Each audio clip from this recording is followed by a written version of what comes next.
नया जमाना था, मगर ससुराल के असूल सदियों पुराने थे।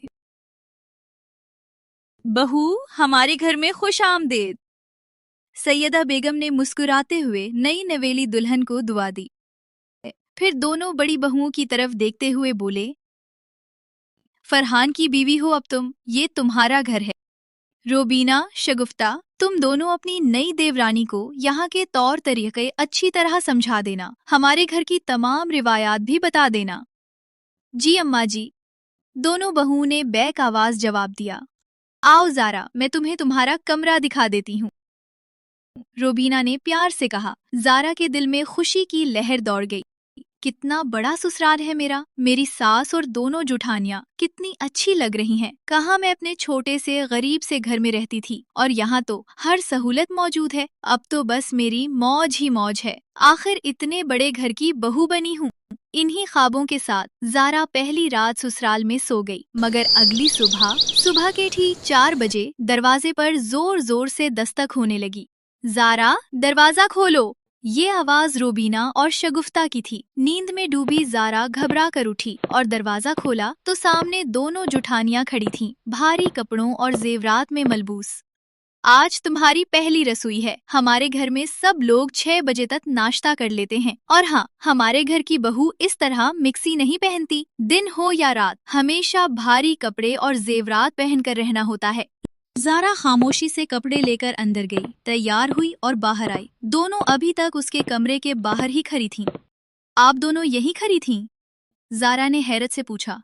हाँ, क्योंकि हमारा घर बहुत बड़ा है। अगर हम चली जाते तो तुम्हें पता ही न चलता रसोई कहाँ है। अब चलो, देर हो रही है, और हाँ, घूंघट भी कर लो, ये हमारे घर की रिवायत है। ज़ारा उनके साथ रसोई में गई। जैसे ही उसने रसोई में कदम रखा, उसके कदम वहीं जम गए। मिट्टी का चूल्हा, पुराने बर्तन, सलबिटा और फर्श तक नहीं। हम इतने अमीर हैं, इतना बड़ा घर है, फिर रसोई इतनी पुरानी क्यों? रोबीना ने उसके सवाल को पढ़ लिया। जमाना बदल गया है, मगर अम्मा आज भी पुरानी सोच रखती हैं। हमारे घर में आज भी पुरानी रिवायतें चलती हैं। अब सबसे पहले गोबर से फर्श लिपो, फिर मिट्टी से चूल्हा। तब तक हम मक्खन निकालेंगे और मसाले पीसेंगे। क्या मक्खन और मसाले भी पुराने तरीके से? मैं कहाँ आ फंस गई हूँ। पिछले 5 साल से हम भी यही कर रहे हैं। जो हमने सहा है, अब तुम्हें भी सहना पड़ेगा। अम्मा के आने से पहले काम शुरू करो।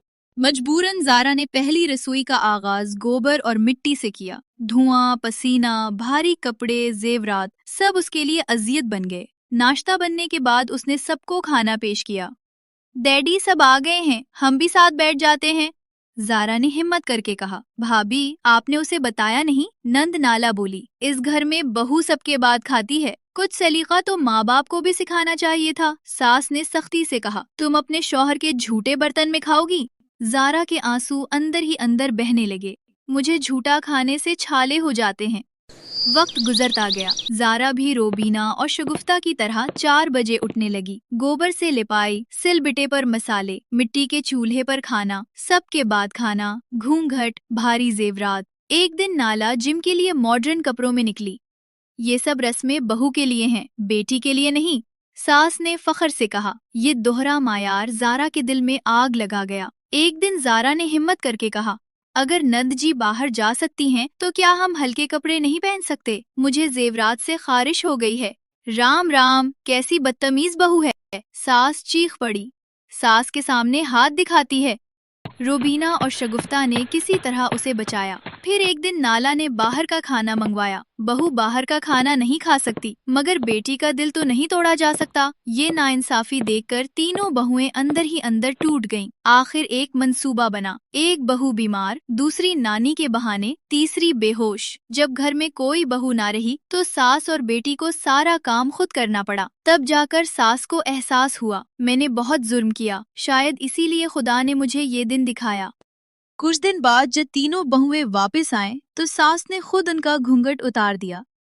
अब नहीं, अब तुम्हें तकलीफ नहीं होगी। रसोई बदली जा चुकी थी। मॉड्यूलर किचन, गैस, मिक्सचर, चमनी, फरज, ये सब तुम्हारे लिए है, सास ने नम आंखों से कहा। ज़ारा मुस्कुरा उठी। आज पहली बार लग रहा है कि मैं वाकई एक अमीर घर की बहू हूँ, सिर्फ दौलत में नहीं, सोच में भी।